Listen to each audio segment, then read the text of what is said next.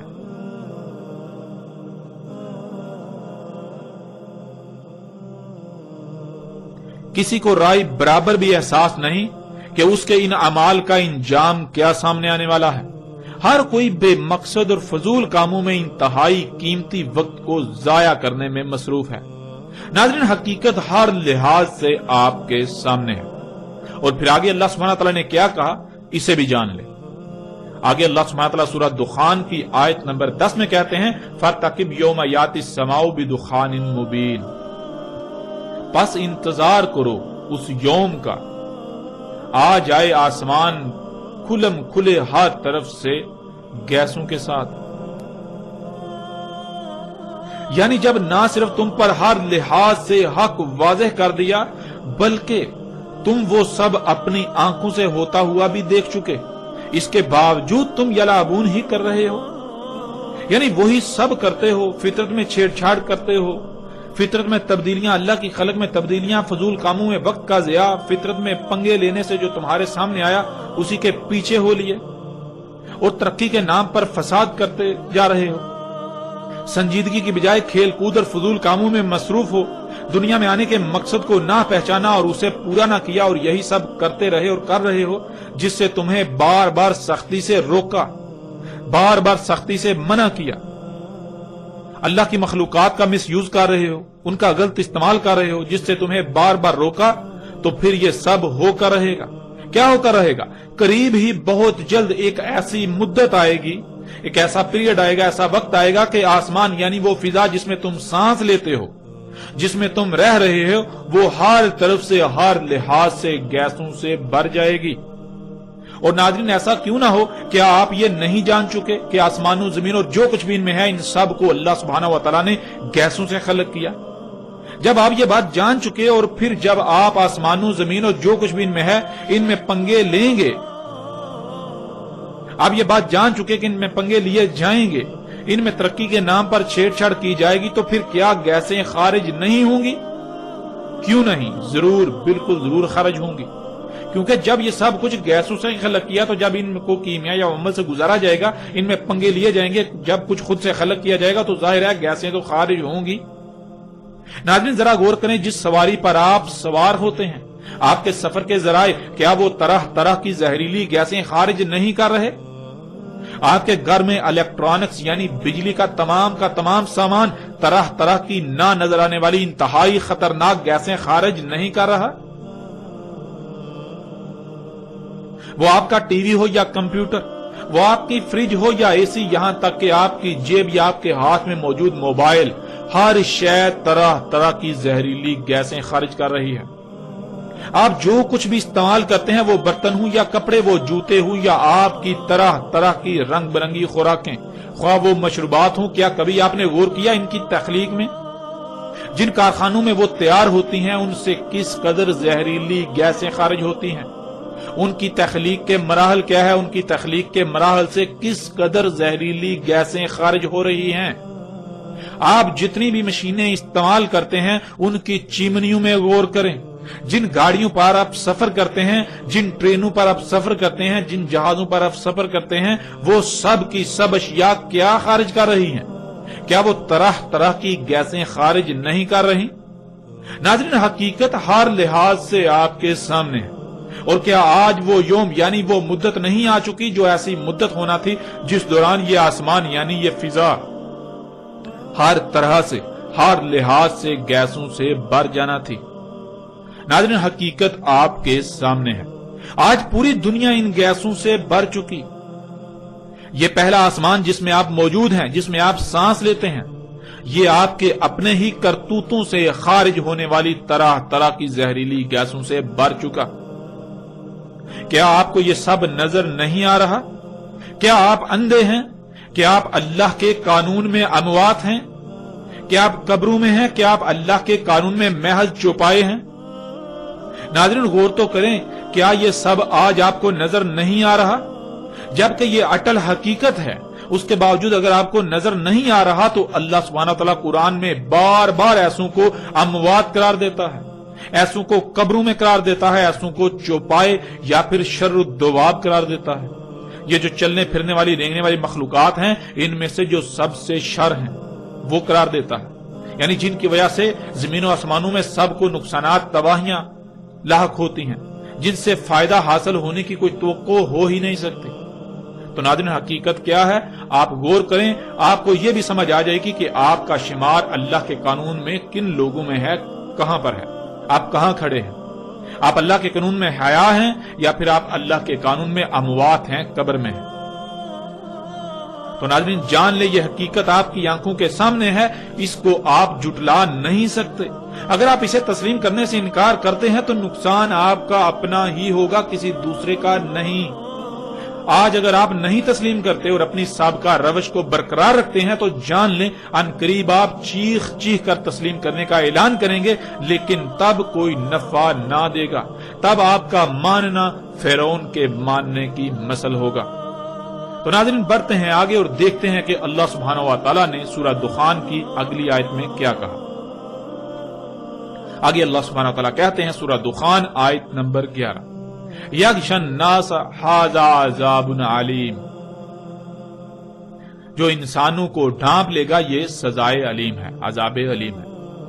اللہ سبحانہ و تعالیٰ نے اس آیت میں یہ بات واضح کر دی کہ جب وہ مدت آئے گی کہ آسمان کھلم کھلا ہر لحاظ سے، ہر طرف سے گیسوں سے بھر جائے گا، یعنی یہ فضا جس میں آپ موجود ہیں یہ گیسوں سے بھر جائے گی، تو کیا ہوگا؟ یغشی الناس، انسانوں کو ڈھانپ لیں گی. یعنی جیسے رات کو اندھیرا چھا جاتا ہے کہ ہر شے کو ڈھانپ لیتا ہے، بالکل ایسے ہی یہ گیسیں انسانوں کو ڈھانپ لیں گی. یہاں یہ بات ذہن میں ہونا بہت ضروری ہے کہ اندھیرے کو انسانی آنکھ دیکھنے کی صلاحیت رکھتی ہے، لیکن انسانی آنکھ تمام کی تمام گیسوں کو دیکھنے کی صلاحیت نہیں رکھتی، ماسوائے صرف چند ایک. اس لیے اس وقت جب وہ مدت آئے گی، وہ پیریڈ آئے گا، تو اس وقت یہ گیسیں ایسے ہی موجود ہوں گی جیسے اندھیرا چھا جاتا ہے، لیکن عام انسانی آنکھ سے نظر نہیں آئیں گی، یعنی اس طرح نظر نہیں آئیں گی. عام انسانی آنکھ سے نظر آنے میں اس طرح نہیں ہوں گی. البتہ اگر ایسا آلہ ہو جس سے ان گیسوں کو دیکھنے کی صلاحیت حاصل ہو جائے تو اس آلے سے آسمان یعنی یہ فضا ایسے ہی نظر آئے گی جیسے کہ اندھیرا چھایا ہوا ہو. یعنی یہ گیسیں اس طرح چھائی ہوئی نظر آئیں گی جیسے اندھیرا چھا جاتا ہے. یعنی جیسے آپ دیکھتے ہیں کہ آج کل سموگ ظاہر ہوتی ہے جو بالکل دھند کی طرح نظر آتی ہے، لیکن وہ دھند نہیں بلکہ یہی گیسیں ہوتی ہیں جو انسانوں کے مفسد اعمال سے خارج ہوئیں، جو محض اس وجہ سے ظاہر ہوتی ہیں کہ جب کوئی کیمیائی عمل ان میں وقوع پذیر ہوتا ہے، یعنی موسم کے اتار چڑھاؤ کی وجہ سے وہ آپس میں جب ان کا اختلاط ہوتا ہے تو ان کا کچھ وقت کے لیے ظہور ہو جاتا ہے. جیسے مثال کے طور پر جب آپ یہ گیسیں اپنی گاڑی یا کسی آپ فیکٹری کی چمنی سے دیکھتے ہیں خارج ہو رہی ہیں، تو جب خارج ہو رہی ہیں تو اس وقت وہ نظر آ رہی ہوتی ہیں، لیکن تھوڑی دیر بعد وہ انویزیبل یعنی کہ نظر آنا بند ہو جاتی ہیں، وہ نظر نہیں آتی. بالکل اسی طرح یہ جسے آپ سموگ کہتے ہیں یہی گیسیں ہیں، اسی طرح اس فضا میں موجود ہیں لیکن نظر نہیں آ رہی. جب ان میں موسم کی وجہ سے کوئی کیمیائی ریاکشن ہوتا ہے، کوئی عمل ہوتا ہے تو اس عمل کے رد عمل میں یہ دوبارہ یہ ظاہر ہو جاتی ہیں. اور یہ کیوں ظاہر ہوتی ہیں؟ جسے آپ سموک کہتے ہیں آج کل، یہ اللہ کی آیات میں سے ہے. یہ انسانوں کو یہ دکھانے کے لیے ہے کہ عقل کے اندھو دیکھو، آج یہ فضا ان گیسوں سے بھر چکی. یہ صرف اور صرف آپ کو دکھانے کے لیے اللہ نے قانون میں ایسا کر دیا کہ وقتاً فوقتاً یہ اس طرح ظاہر ہوتی رہیں، تاکہ آپ پر یہ چیز بالکل واضح کر دی جائے کہ یہ اس طرح سے آپ کو لپیٹ میں لے چکی ہوئی ہیں، انہوں نے اس طرح سے آپ کو ڈانپ لیا ہوا. تو ناظرین، جب دنیا میں یہ حالت ہو جائے گی تب اس وقت اللہ انسانوں سے کلام کرتے ہوئے یہ کہہ رہا ہے، ھذا عذاب علیم، یہ عذاب علیم ہے. ناظرین، یہاں یہ بات ذہن میں ہونا بہت ضروری ہے کہ اللہ انسانوں کو عربی کے محض ان 3 الفاظ میں ایسا نہیں کہہ رہا، بلکہ اللہ تو انسانوں سے کلام کرتا ہے، انسانوں سے گفتگو کرتا ہے جیسے اس کا قانون ہے. اور اللہ کا قانون یہ ہے کہ اللہ انسان چونکہ بشر ہیں تو انہی میں سے کسی بشر کا انتخاب کرتا ہے، اور اس کے ذریعے سے یعنی اس بشر کے ذریعے سے اللہ انسانوں سے انہی کی زبان میں کلام کرتا ہے، گفتگو کرتا ہے. تو جب دنیا میں یہ وقت آ گیا کہ یہ فضا ہر طرف سے کھلم کھلا گیسوں سے بھر چکی، جو کہ انسانوں کے اپنے ہی مفسد اعمال کی وجہ سے ہوا، اور وہ گیسیں انسانوں کے لیے عذاب علیم یعنی ان کے اپنے ہی مفسد اعمال کی سزا بن جائیں گی، تو اس وقت اللہ اپنے کسی عبد بشر یعنی اپنے کسی غلام بشر کے ذریعے انسانوں سے کھول کھول کر یہ کہہ رہا ہے، انسانوں سے کلام کر رہا ہے کہ یہ تمہارے اپنے ہی برے اعمال کی سزا ہے تمہارے لیے.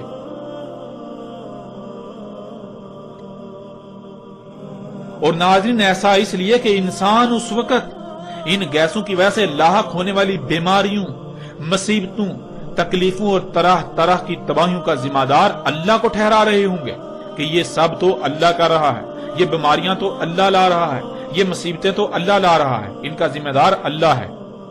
آج اگر بیماریاں بڑھ گئیں تو اللہ یہ بیماریاں لا رہا ہے، یعنی اپنے مفسد اعمال کے رد عمل کا ذمہ دار اللہ کو ٹھہرا رہا ہوگا. لیکن اس وقت اللہ اپنے ایک غلام کے ذریعے، ایک بشر غلام کے ذریعے انسانوں سے یہ کہہ رہا ہوگا کہ یہ سب اللہ نہیں کر رہا، اللہ ظالم نہیں ہے، اللہ ظلم نہیں کرتا، اللہ پر بہتان عظیم مت باندھو، یہ سب تمہارے اپنے مفسد اعمال کے نتائج ہیں، یہ سب کا سب اسی فساد کا اظہار ہے جو تم نے آج تک اپنے ہاتھوں سے کیا.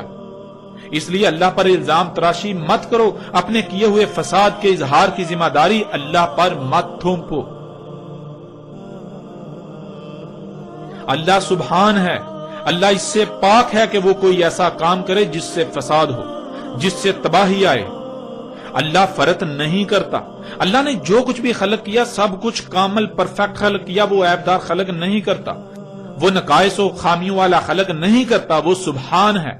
آج جو خرابیاں تمہیں زمین و آسمانوں میں نظر آ رہی ہیں ان سب کا ذمہ دار تم انسان ہو، ان سب کے ذمہ دار تم بذات خود انسان ہو. یہ سب تمہارے اپنے ہی ہاتھوں سے کیے ہوئے کرتوتوں کا نتیجہ ہے، وہ کرتوت جنہیں تم آج تک ترقی کا نام دے رہے ہو، اس کے باوجود کہ تم پر سب کچھ ہر لحاظ سے کھول کھول کر واضح کیا جا چکا. تو ناظرین غور کریں، کیا آج یہ دخان، یہ گیسیں عذاب علیم نہیں بن چکی؟ اور پھر غور کریں، آج یہ مذہبی طبقہ، جب ان سے پوچھا جائے تو کیا یہ مذہبی طبقہ یہی نہیں کہتا اور انسانوں کی اکثریت یہی نہیں کہہ رہی کہ یہ بیماریاں، یہ تکلیفیں، یہ مصیبتیں، یہ طوفان، یہ آندیاں، یہ تباہیاں اللہ لا رہا ہے، یہ سونامی اللہ لا رہا ہے، ان کا ذمہ دار اللہ ہے؟ کیا یہ سب ایسا نہیں کہہ رہے؟ ایک طرف ان کی ذمہ داری اللہ پر ڈالتے ہیں اور دوسری طرف قرآن میں کیا پڑھتے ہیں؟ اللہ سبحان ہے. دن رات زبان سے رٹے لگاتے ہیں، اللہ سبحان ہے، اللہ سبحان ہے، اللہ سبحان ہے. کس سے اللہ سبحان ہے؟ ایک طرف قرآن میں اللہ یہ کہتا ہے کہ اللہ نے فرط نہیں کیا، اللہ نے جو کچھ بھی خلق کیا بالکل پرفیکٹ خلق کیا، اس میں کوئی خامیاں نہیں چھوڑی، اللہ خلق کرتے ہوئے کچھ بھول نہیں گیا تھا. اور دوسری طرف جب یہ تباہیاں آئیں تو اس کا ذمہ دار اللہ کو ٹھہراتے ہیں. کیوں؟ اتنا بڑا بہتان اللہ سبحانہ وتعالی کی ذات پر انہیں کس نے یہ اختیار دیا؟ کیا کبھی انہوں نے غور و فکر کیا کہ یہ اللہ سبحانہ وتعالی کی ذات پر کس قدر بہتان عظیم باندھ رہے ہیں؟ اپنے اعمال اپنے کرتوتوں کا ذمہ دار اللہ کو ٹھہرا رہے ہیں؟ کیا کبھی انہوں نے غور و فکر کیا؟ اور ناظرین غور کریں کہ آج یہ گیسیں عذاب علیم نہیں بن چکے؟ ان گیسوں کی وجہ سے ہر سال لاکھوں کی تعداد میں اموات، اور شاید ہی کوئی ایک بھی انسان ایسا ہو جو ان گیسوں کی وجہ سے متاثر نہ ہو، بلکہ ہر کوئی ان گیسوں کی وجہ سے طرح طرح کی بیماریوں کا شکار ہوئے۔ ان گیسوں کی وجہ سے موسموں کا نظام درہم برہم ہو چکا، جن سے آندیاں، طوفان اور بے وقت بارشیں ہو رہی ہیں، اور پھر سیلاب آ رہے ہیں۔ ان سیلاب کی وجہ سے طرح طرح کی تباہیوں کا انسانوں کو سامنا ہے، وباؤں، بیماریوں کا سامنا ہے۔ ان گیسوں کی وجہ سے آسمان پھٹ کر اس میں سوراخ ہو چکا، جس کی وجہ سے سورج سے خارج ہونے والی خطرناک ترین لہریں زمین پر آ رہی ہیں، جن کو آسمان کی وہ تیر زمین پر آنے سے روکتی تھی، انہیں واپس دوبارہ خلا میں بھیج دیتی تھی، اور ان کی وجہ سے درجہ حرارت دن بدن بڑھتا چلا جا رہا ہے۔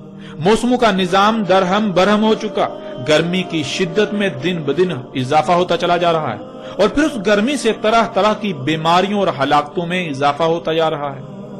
ایسے ہی جیسے جیسے آپ غور کرتے جائیں تو نہ ختم ہونے والی ہلاکتوں اور تباہیوں کی فہرست بنتی چلی جائے گی، جو انسانوں کو صرف اور صرف انہی گیسوں کی وجہ سے ہر طرف سے آج گھیرے ہوئے ہیں۔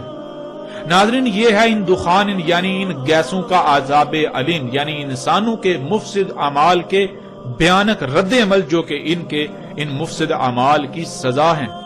تو ناظرین غور کریں، کیا آج یہ سب حقائق آپ کے سامنے نہیں ہیں؟ ذرا غور تو کریں۔